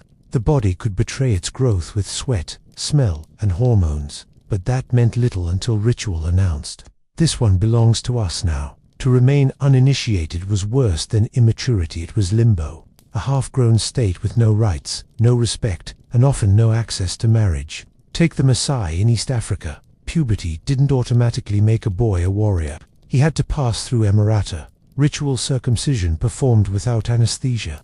To flinch, to cry, to so much as wince meant disgrace. The cut wasn't about biology, it was about composure. Without it, the voice and muscles of adolescence counted for nothing. In the Americas, puberty alone didn't earn adulthood. Vision quests demanded fasting, solitude, and often hallucination. Only when a boy returned with spiritual insight, hardened by hunger and exhaustion, did his people recognize him as a man. Biology provided energy, but only ordeal provided legitimacy. The pattern repeats in Melanesia. Pubescent boys entered men's houses, where elders subjected them to months of ritualized trials, nosebleeds induced deliberately, skin cut, bodies painted, secrets revealed. Emerging from the house marked symbolic birth into manhood. Without it, A boy might be biologically mature, but socially invisible. Even Sparta, with its obsession over war, understood the difference. A boy wasn't a soldier when his muscles developed. He became one through a goad's training, deprivation, and ritualized humiliation. The symbolic outweighed the biological so completely that death in ritual could be accepted as preferable to weakness. The contrast is stark when viewed from modern eyes. Today, adolescence slides into adulthood on paperwork age thresholds for driving, voting, drinking. Biology and bureaucracy join forces, and symbolic ordeal rarely enters the picture. But for most of human history, adulthood was never automatic. It was wrestled from ritual, carved into flesh, etched into memory. Archaeology underscores this divide. Skeletons of adolescence often show signs of initiation, cuts or dental modification, deliberate marks, beyond biology. Teeth filed into sharp points, bones scarred from ritual blows, skulls drilled in controlled trepanation. Nature gave bodies puberty. Culture gave them permanence. This separation of biology and symbolic ordeal mattered for survival. Biology alone produced strong bodies. Symbolic initiation produced reliable men proven loyal, disciplined, and willing to absorb pain for the group. Puberty announced potential. Ritual fulfilled it. And here's the eerie irony. The body might betray age with hair and growth, but without ritual, society treated that body as unfinished. Symbolic manhood mattered more than testicles or testosterone. A boy could father children biologically, but without scars or proof of ordeal, those children might not even be recognized as legitimate. So manhood was less a biological event than a cultural construction, one hammered into the skin with blows, etched into the body with scars, proven in silence. And yet, this divide wasn't arbitrary. It fed directly into survival, tying identity to responsibility in ways that ensured the tribe endured long after bruises faded. Which brings us to the final truth. Carrying, beating, and endurance weren't isolated rituals. They were woven into a larger anthropology of survival, binding manhood to identity, hierarchy, and the continuity of the group. Carrying, beating, endurance, none of these were random cruelties. They were architecture. Manhood was never just personal achievement. It was the scaffolding that held survival together. Without it, tribes would have cracked under hunger, raids, and scarcity. With it, men were bound to the group through scars, silence, and obligations too heavy to set down. Every culture stitched manhood into identity through ordeal. It wasn't enough to eat, grow, or father children. You had to be reshaped, tested, remade in public suffering so the community knew exactly who it could rely on when things went wrong. The ordeal guaranteed predictability. A man who endured lashes without flinching could endure famine without breaking. A boy who carried water without stumbling could carry the tribe's burdens when enemies pressed at the gates. The logic is written in bone and story. Archaeologists uncover skeletons with healed fractures, crooked spines, jaws ground down by workall, testament to bodies used not for self-expression, but for collective endurance. Ethnographies record rituals where boys stood silent under whips, their pain becoming communal theater. Identity was never abstract. It was etched directly into the flesh, and survival demanded that etching.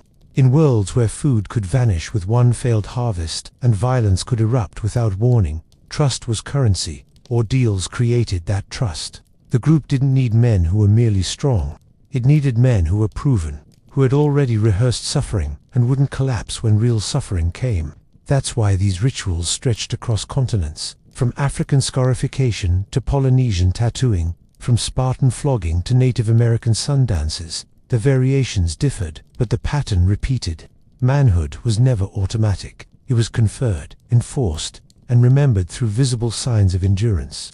The irony is that pain, which seems fragile and fleeting, was used as the foundation for permanence. A scar outlasted the boy who earned it. It spoke long after he was gone. Identity wasn't only spoken in names or lineages, it was carved into skin, into bones, into stories told at firesides, where elders pointed to scars as proof of loyalty and worth. And that loyalty circled back to survival. The strongest didn't just carry heavier loads, they carried them for others. The bravest didn't just endure pain for pride, they endured it to prove reliability. Manhood wasn't self-centered, was communal resilience, dressed in scars and silence. Anthropology leaves no doubt, carrying, beating, and endurance weren't rites of cruelty, but rites of continuity. They turned fragile bodies into bearers of identity, into men who embodied both suffering and service. They tied biology to obligation, individuality to tribe, and pain to permanence. And perhaps the most haunting truth is this: these marks remain visible long after languages vanish, long after songs are forgotten. Archaeologists can misread myths, mistranslate prayers, misunderstand rituals, but they cannot deny the crooked spine, the scarred bone, the fractured skull that healed.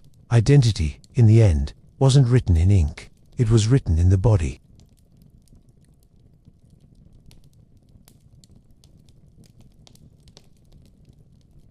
For most of human history, childhood wasn't the padded sanctuary it later pretended to be. It was rehearsal, an unrelenting curriculum of small aches and persistent discomfort, designed to prepare fragile bodies for larger trials ahead. Pain wasn't an intruder in a child's life. It was a tutor, persistent, unsentimental, and unavoidable. Labor started early. In farming communities, children hauled water jars nearly as tall as themselves, their spines learning the geometry of strain long before puberty. Among hunter-gatherers, boys chased after small animals, stumbling across thorns and stones that toughened soles and taught reflex. Girls pounded grain or carried infants, arms stretched into endurance through repetition. Archaeological remains bear this out. Even skeletons of adolescents show signs of repetitive stress, spines compressed, knees prematurely worn, muscle attachments thickened from constant hauling. Bones reveal what no nostalgia can hide. Childhood ended underweight, and hunger, that relentless companion, joined in as well. In lean seasons, children didn't receive exemptions. They absorbed the lessons of scarcity alongside adults. Stunted growth etched itself into enamel lines of their teeth. Permanent signatures of famines endured. Malnutrition wasn't incidental, it was a rite of passage as steady as any ritual, teaching that endurance of weakness itself was part of survival. Corporal punishment, too, served its function. Across cultures, beatings weren't random explosions of adult temper, but structured correction. Small rehearsals for larger ordeals. The sting of a cane, the slap of a hand, the forced kneeling on rough surfaces, all trained children in obedience to authority and mastery over complaint. Ethnographies note that in many societies, children were expected to absorb punishment silently, learning early the social value of composure under pain. Crying too long brought ridicule, and ridicule cut deeper than the rod. In societies where war loomed constantly, children's games doubled as drills. Wrestling among boys, stick fights, mock battles with blunted weapons. Each bruise was an early investment in martial readiness. Play bled into training, laughter into endurance. The bruises earned during these games were not cleaned away with antiseptic. They were left to fester into memory, physical reminders that strength would always be tested. Even rites surrounding health carried pain as expectation. Scarification or small tattooing could begin in childhood, the skin marked not for beauty but for acclimatization. Minor pain rehearsed the body for greater trials waiting in adolescence. What seems grotesque to modern eyes was practical pedagogy. Pain was administered in increments, so when the decisive rituals arrived, the shock was lessened, and children witnessed adult ordeals long before they endured them. They stood at the edge of circles while boys were whipped, while girls received their first tattoos, while men fought with sticks or bled in ritual sacrifice. Watching became its own conditioning, planting the expectation that one day their turn would come. Fear ripened slowly, seasoned by years of observation. Thus childhood functioned less as innocence than as initiation. Muscles strained under weight, stomachs endured the ache of absence, skin absorbed strikes, and eyes learned to anticipate blows. Small rehearsals prepared the body and mind for the grander dramas of war and ritual. By the time puberty arrived, the body had already been disciplined by years of minor agonies, each one a quiet rehearsal for the spectacle of pain that would define adulthood.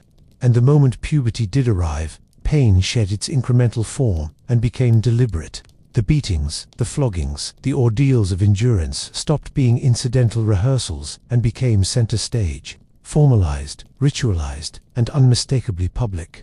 What began in childhood as accidental bruises and routine scoldings became, in adolescence, deliberate theater. Beatings were no longer correction for small mistakes, but full-scale ceremonies in which pain itself was the syllabus. The lash, the rod, the staffage became instruments not of chaos but of order, wielded publicly to remind boys that bodies were not their own. Among the Fulani of West Africa, the Sharo ceremony exemplified this logic. Adolescent boys were lined up in a circle, stripped to the waist, and whipped in front of the community. The expectation wasn't victory over the lash, that was impossible, but victory over the face. To stand still, silent, without betraying pain became the true triumph. Blood flowed, skin split, but composure was the measure of success. A single grimace could undo years of preparation, while a steady gaze could elevate a boy into the ranks of men. Elsewhere the same script unfolded. In southern Africa, stick fighting among Zulu youths wasn't only play. It was sanctioned combat where bruises served as lessons, each welt instructing on endurance, each gash mapping the geography of future war. Even in defeat, boys earned respect through stoic endurance. The outcome mattered less than the ability to remain upright. In ancient Sparta, ritual flogging reached near industrial scale. At the altar of Artemis Orthia, boys were whipped until flesh tore, overseen by priests and applauded by crowds. Roman commentators, baffled and fascinated, recorded boys dying under the whip, their deaths reframed, not as failure but as ultimate proof of devotion. It was discipline elevated to sacrament, a rehearsal for soldiers expected to march through wounds without faltering.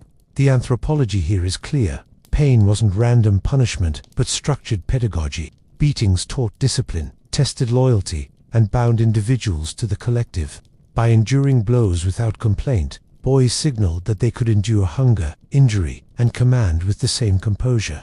Ritualized suffering became the filter through which society separated potential men from perpetual children. The marks left behind were as important as the endurance itself. Welts and scars became public evidence of participation, visible guarantees of discipline. An unmarked back whispered suspicion. Had this boy truly endured? Without scars, words were empty, and beatings weren't confined to men. In some Pacific cultures, tattooing and scarification for women carried the same logic. Blood spilled in controlled ritual, pain absorbed in silence, adulthood conferred through endurance. The language of discipline was universal, spoken fluently across genders when society demanded transformation. The irony rests in how cheerfully these rituals were staged. They were not hidden in shame but paraded in front of families, neighbors, potential spouses. Pain became festival, suffering became spectacle. The cries withheld by initiates were replaced by songs, chants, and laughter from the crowd. Agony was rebranded as entertainment and discipline as destiny. By the end of such ceremonies, boys carried not only scars but reputations. They had proven submission to authority, resilience under pain, and loyalty to the group that orchestrated their ordeal.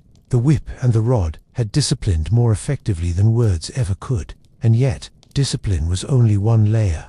Pain also forged something else, bonds of loyalty stronger than scars, ties that outlasted the bruises. Because the true weight of endurance wasn't carried alone but alongside peers, each suffering body tethered to the next by pain endured together. Discipline might have carved scars onto the back, but the deeper inscription was loyalty. Pain, when endured in solitude, hardened individuals. Pain, when endured in groups, welded bodies into a single social unit. Initiation ordeals were rarely private. They unfolded before peers, with everyone bleeding in sequence, each lash or cut transforming pain into a collective contract. Among the Sepik peoples of Papua New Guinea, crocodile scarification wasn't performed in isolation. Boys entered the ritual house together, bodies sliced in patterned rows until blood pooled on the ground. Each cut was endured, not only for oneself, but for the brother standing nearby. Emerging with matching scars meant emerging with shared obligations. Betrayal of one was betrayal of all. The skin itself testified to loyalty sealed under pain. In West Africa, Fulani Sharo ceremonies were public arenas of endurance, but the audience wasn't merely spectators. Young men took turns under the whip, one after another, building silent solidarity in suffering. Even rivals were bound by the ordeal. Tomorrow they might compete for herds or wives, but today they shared the bond of welts endured together. Native American sun dancers amplified this group logic. Men fasted, pierced, and danced tethered to poles, their endurance framed by the circle of the community. Each participant carried his own pain, yet the ritual demanded unity. The men's shared suffering renewed not only individual identity but the tribe's collective bond with the cosmos. The scars weren't just personal, they were cosmic receipts paid on behalf of the group. Anthropologists argue that shared pain produces cohesion more reliably than shared pleasure. Pleasure isolates. It can be hoarded. Pain, endured collectively, is democratic. Every body carries it. Every face strains under it. Every silence amplifies the next. Out of agony arises fraternity, stronger than blood, and archaeology supports this. Burial sites often reveal cohorts of young men with similar scorification patterns or healed fractures, suggesting they trained and suffered together before adulthood. These were not lone initiates, but batches of bodies processed through the same ordeal. Pain stamped them with matching signatures, binding their loyalties before they entered war or leadership. The irony is striking. Pain, which normally isolates, became in these contexts the glue. A boy writhing alone could be mocked, but many boys bleeding together became the tribe's pride. Their suffering turned into spectacle, into reassurance that the next generation was welded tight enough to withstand hunger, raids, or gods displeased. And loyalty was no metaphor. It was tested later in war. Warriors who had endured initiation side by side were less likely to abandon one another on the battlefield. Shared scars turned into trust. If a man had stood silent under the lash, he could be counted on not to flee under arrows. So pain was loyalty's forge, searing individuals into collectives, binding peers into allies, and tattooing fidelity across bodies. Yet the tribe didn't stop at loyalty. It demanded something more subtle and ruthless: mastery over expression. Because suffering endured wasn't enough, the face had to remain calm. Silence had to be absolute, and the body had to lie convincingly about what the nerves screamed. Enduring pain was never just about flesh, it was about performance. Across countless societies, the body could bleed, blister, or bruise, but the face had to remain an unbroken mask. Silence under pain became the most prized skill, the final confirmation that a boy had left behind softness and entered the realm of men. Among the Fulani during Sharo, the lash wasn't aimed solely at the back, it targeted the face. Elders and potential spouses scrutinized every twitch, every tightening of lips. To cry was disgrace. To flinch was humiliation. The body could split open, but the face had to hold its lie. Pain could scream, but silence had to sing louder. The Maasai of East Africa taught the same lesson during Emirata, the ritual circumcision. The cut itself was brutal, performed without anesthesia, but the true ordeal was composure. A boy who winced risked shame for life. A boy who stood motionless, blood streaming, was praised as warrior material. The cut mattered less than the calm. Silence functioned as rehearsal. A warrior couldn't afford to reveal agony on the battlefield. If pain twisted his face, it betrayed weakness to enemies and doubt to allies. Training the face to lie became as crucial as training the arm to strike. Pain, endured without sound, became discipline elevated to art. The Plains tribes of North America intensified this performance. During the Sundance, men were pierced through the chest with skewers and tethered to poles. They danced for hours or days, tugging until the flesh tore free. Agony was expected, but collapse was not. The silence of the dancers mattered as much as their endurance. Breaking composure risked dishonor, even while skins split and blood soaked the earth. Anthropologists describe this as the cultivation of stoic identity. Pain was real, but expression was negotiable. A grimace wasn't just personal relief, it was social betrayal. Communities watched closely not because they doubted the pain, but because they demanded proof of control. Strength wasn't merely surviving, it was surviving without flinching. Archaeological hints align with this demand. Skeletal evidence shows repeated injuries, healed over years, suggesting individuals carried chronic pain. Yet oral histories rarely dwell on complaints. Instead, they remember who endured with dignity, who remained silent. Pain lived in bones, but honor lived in the absence of groans. The irony is unsettling. Two modern sensibilities. Silence under pain seems pathological, a denial of humanity. But in these societies, silence wasn't denial, it was power. It turned suffering into signal, agony into advertisement. A body that bled without sound became a billboard for courage, discipline, and reliability. And silence wasn't the end. The wounds themselves, once healed, became permanent messages. Scars whispered across the skin long after pain faded, transforming silence into visible proof. What had been endured in stillness became a lifelong credential carried in flesh. When the blood dried and the silence ended, the only thing left was the body itself, and the body never forgot. Scars and wounds became more than remnants of pain. They were living credentials, worn openly, like signatures of loyalty and courage. A man could speak endlessly about his bravery, but a scar told the truth without words. Among the Nuer and Dinka of East Africa, boys' foreheads were carved with deep incisions during initiation. The lines, etched permanently into skin, weren't decorative, they were documentation. A smooth brow was the mark of an unfinished life, someone not yet tested. The scars made it impossible to hide, impossible to lie. You either had them, or you didn't. In the Sepik region of Papua New Guinea, crocodile scarification went even further. Young men's torsos were sliced hundreds of times, the wounds rubbed with clay or ash to raise the scars. The result was skin patterned like crocodile scales, proof that the boy had been symbolically devoured and reborn as a man. To walk bare-chested with smooth skin was not simply embarrassing, it was exclusion. Only scarred bodies could claim the authority of adulthood. Scars also functioned as social passports. Among the Fulani, a boy who endured the Sharo whipping and carried the scars into adulthood was a man eligible for marriage. Women reportedly judged not only the presence of scars but the memory of how they were earned. Did he stand still? Did he wince? The scar was not just tissue, it was biography pressed into skin. Anthropologists call this embodied memory. Pain evaporates, but scars linger, storing cultural information in flesh. They turned individual suffering into permanent, public property. The tribe could look at a man's skin and read his history as easily as one reads a ledger, and war gave scars an additional function. Healed wounds from battle became proof of courage, visible evidence that a man had not fled when spears flew or arrows struck.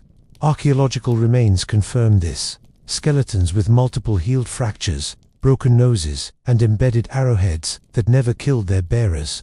These were walking archives of survival, each scar a chapter in the story of communal defense. Ironically, scars also doubled as deterrents. A scarred body announced, "This man has endured and survived." It wasn't just attractive to women or respected by peers, it was threatening to enemies. Pain endured publicly made the man dangerous privately, but scars also carried weight beyond fear or prestige. They were reminders. Every time a man glanced at the mirror of water or the touch of his own skin, he was forced to remember the ordeal, the witnesses, the silence he kept. Scars were loyalty that couldn't be undone. And yet, scars didn't absolve men from further duty. They weren't medals given at retirement. They were credentials for a job that never ended. A scar said, "This one has proven himself, and therefore, he owes us more." Strength documented in flesh became strength demanded in service. So scars served as credentials, but credentials only matter if they're used. The tribe expected those scarred bodies to put their endurance to work, not only in ritual displays, but in the daily labor and constant violence that followed. Scars opened the door, but only responsibility kept the man inside. The scarred body wasn't a finished product, it was a tool, sharpened through repetition. Pain had already been a test, but now it became training, systematic rehearsal for the battlefield, where wounds weren't ceremonial and no crowd cheered for stoicism. The tribe understood that endurance built in ritual would one day be endurance under arrows, spears, and starvation. Stick-fighting among Zulu youths doubled as both sport and schooling. Each blow raised welts. Each crack of wood prepared the body for the chaos of war. These weren't casual scuffles. They were regulated contests. The line between play and combat deliberately blurred. A boy who flinched at a wooden staff would collapse under iron. Better to learn early, better to hurt often. In Mesoamerica, ritual combat also served this function. Aztec youths were trained in mock battles, their bodies hardened through beatings that echoed the real warfare of capturing prisoners for sacrifice. Training was brutal by design. Not only did it prepare them for physical pain, but it accustomed them to the spectacle of blood, ensuring the sight of wounds wouldn't unnerve them later. Even the Spartan Agoj was less about victory than about learning to endure deprivation and blows. Boys were starved, whipped, and humiliated, all in service of building warriors who would not break under hunger or punishment. A lifetime of pain became insurance that, on campaign, no soldier would abandon formation simply because his body begged for mercy. Anthropologists stressed that this wasn't random cruelty, it was pedagogy. Pain functioned as rehearsal, mimicking the inevitability of battlefield wounds. Archaeological evidence of healed fractures among warrior burials, broken arms, smashed skulls, ribs knitted back together proves the point. These men had survived injuries because they had been conditioned to endure long before. But endurance training didn't stop at the body. It worked on the mind, teaching a warrior to regulate fear, to separate pain from panic. A scar wasn't just proof of toughness, it was proof of composure. The warrior who could stand still under lashes could also stand still under the whistle of arrows. Endurance also extended to hunger and exposure. In Arctic and desert tribes alike, young men were sent on long hunts or vigils with minimal supplies. Fasting, thirst, freezing nights each was deliberate deprivation, rehearsing the discomforts of war and the demands of ritual. The body's collapse was staved off by years of small rehearsals, until endurance itself became second nature. And the irony, of course, is that this training worked precisely because it was miserable. Comfort never forged warriors, only suffering did. Every bruise, every lash, every empty stomach was a lesson in survival. Pain prepared the body to keep moving when movement was the only thing standing between the tribe and annihilation. Yet endurance wasn't only about preparing for war. Pain, once mastered, became a pathway to something beyond flesh and blood. Because in many cultures, agony didn't just build soldiers, opened doors to the divine. Pain could toughen a body for war, yes, but in many societies, it also cracked open a door to the sacred. Agony wasn't simply endurance training, it was a key, turning flesh into a vessel through which the human touched the divine.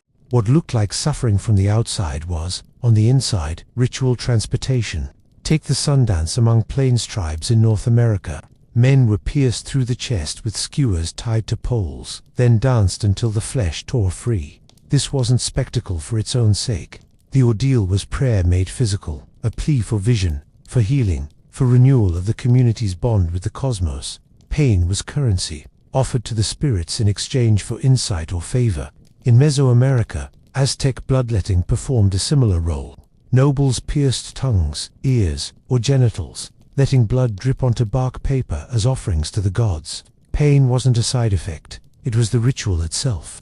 The sting of the blade, the flow of blood, these were communication, language spoken in nerves and wounds. The gods required sacrifice, and the body supplied it willingly, slice by slice.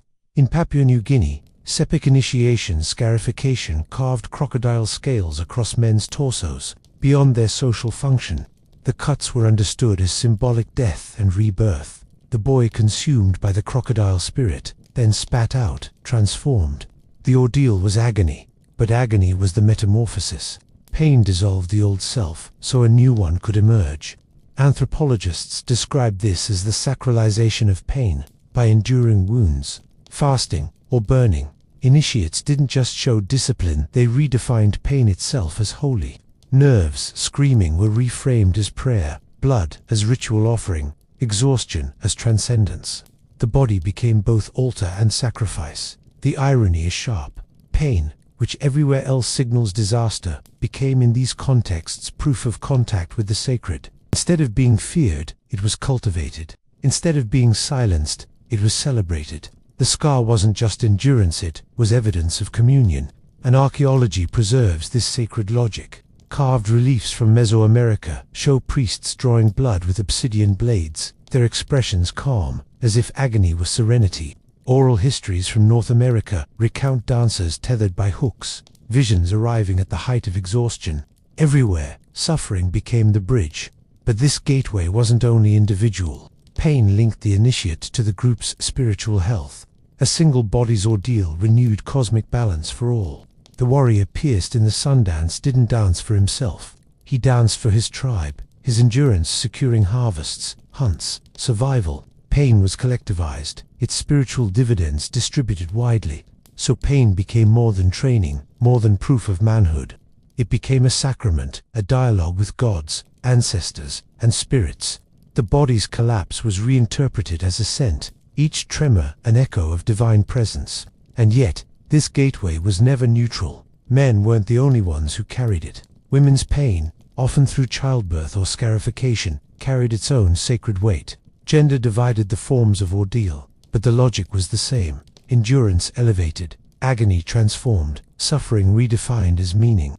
Pain didn't discriminate, but cultures did. While young men were whipped, cut, and scarred in the name of war and ritual, women were assigned their own curriculum of endurance.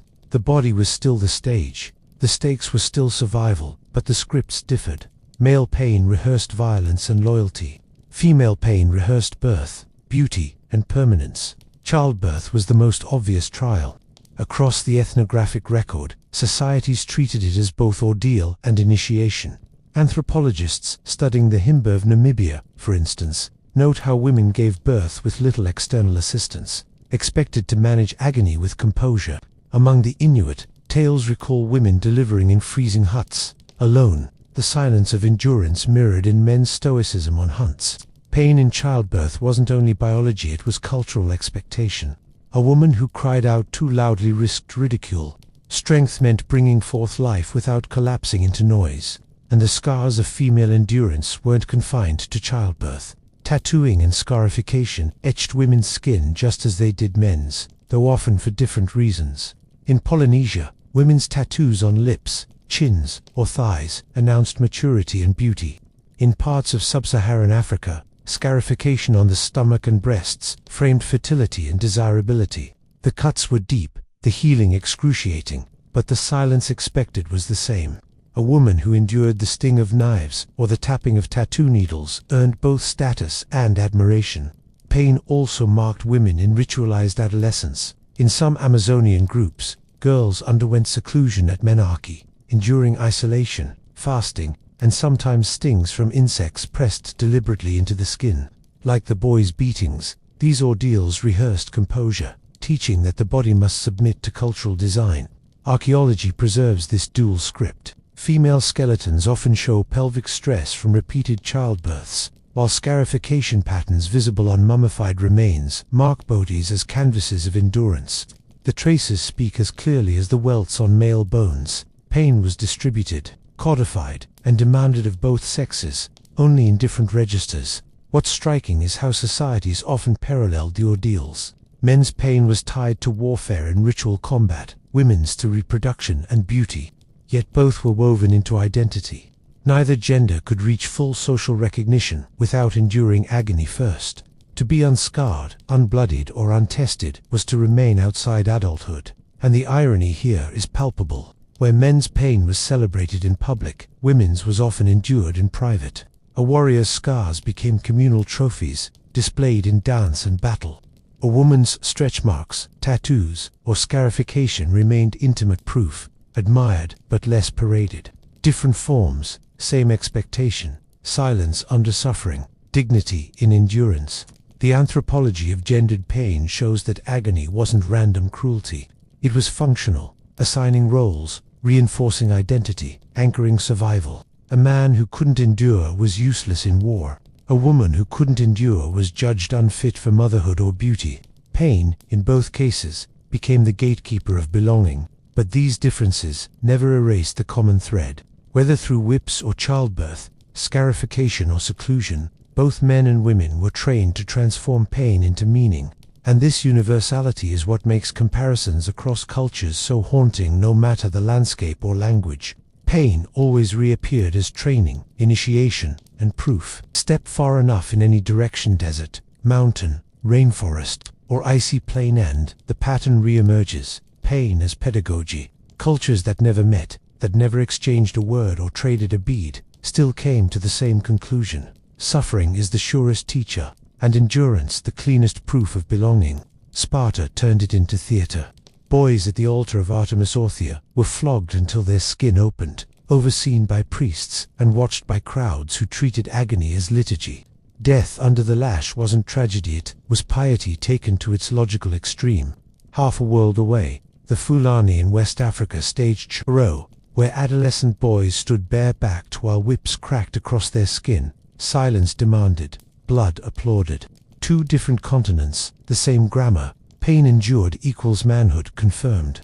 The Americas had their own verses in this global refrain. Among the plains tribes, the Sundance pierced men through the chest, tethered them to poles, and demanded days of dance until the flesh tore free.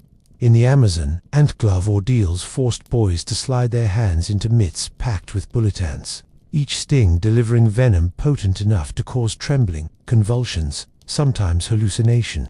The lesson was always the same. To be recognized, you must first be consumed by suffering. The Pacific Islands echoed the same rhythm with tattooing. Polynesian tattoos weren't decoration, they were initiation, hammered into the skin with bone needles. Hours of tapping, swelling, and blood turned designs into permanent identity. The pain wasn't unfortunate, it was central. A body uninctuous, unfinished, socially incomplete. And then there was Mesoamerica, where the Aztecs transformed pain into daily devotion. Bloodletting wasn't an occasional ordeal, but constant practice. Priests pierced tongues, ears, and genitals with obsidian blades, offering pain as fuel for cosmic order. The agony wasn't metaphor, it was necessity. Without blood and suffering, the sun itself might falter. Even the archaeological record reveals these parallels. Skeletons show healed fractures, deliberate scarification marks, trepanation holes cut into skulls. Different regions, different tools, but the same theme. Bodies modified, tested, and disciplined through structured pain. Anthropologists emphasize that these parallels don't emerge by coincidence. They arise from the same ecological pressures: scarcity, violence, death, always near. To survive, groups needed loyalty, courage, and endurance, and nothing forged those qualities faster or more reliably than pain. It didn't matter whether it came from whips, ants, knives, or hooks. The effect was universal. Agony created adults, soldiers, and worshippers all at once. The irony, of course, is that cultures so different found agreement, not in comfort, but in suffering. What varied were the instruments: staffs in Africa, hooks in America, needles in Polynesia. The lesson never changed. Pain made people trustworthy. Scars made them legible. Ritual ordeals transformed biology into belonging. And this is why pain wasn't treated as random cruelty, but as technology, as social invention, structured, repeatable, transferable across generations. Which brings us to the final point. Pain functioned less as punishment than as system. A cultural machine that manufactured warriors, believers, and identities alike. Strip away the songs, the dances, the costumes, and what remains is a simple truth. Pain functioned like a machine. Not random cruelty, not sadism dressed as ritual, but technology designed, calibrated, and endlessly refined to produce the kinds of humans a society needed. Anthropologists sometimes call this social technology, a tool not forged from metal, but from nerves and flesh. Its parts were predictable: beatings to cultivate obedience, scarification to leave permanent credentials, fasting and isolation to teach endurance, piercing and bloodletting to link the body with the sacred. Each step processed the raw material of adolescence into something useful: warriors who wouldn't flee, worshippers who wouldn't falter, adults who carried burdens without question. Consider the efficiency. A whip could do what years of speeches never achieved. A few hours under fire, ants condensed loyalty, silence, and composure into muscle memory. Where modern societies train with classrooms and paperwork, ancient ones trained with wounds. The result was not just knowledge, but transformation etched into the body itself. This technology also regulated identity. Without ordeal, boys weren't men, women weren't adults, and groups had no guarantee of trust. Pain created clear thresholds, visible to all. The scar on the forehead, the tattoo on the thigh, the memory of a Sundance hook pulling at the chest. These weren't decorations. They were certifications, like passports issued by agony itself. And the machine was adaptable. In warlike societies, pain was tuned to produce soldiers' Spartan floggings, Zulu stick fights, Aztec ritual combat. In spiritual contexts, it was tuned to produce visionaries' bloodletting, trance through exhaustion, fasting in isolation. For women, the same system produced resilience in childbirth or beauty through scarification. Different outcomes, same mechanism. Pain was universal hardware with culture-specific software.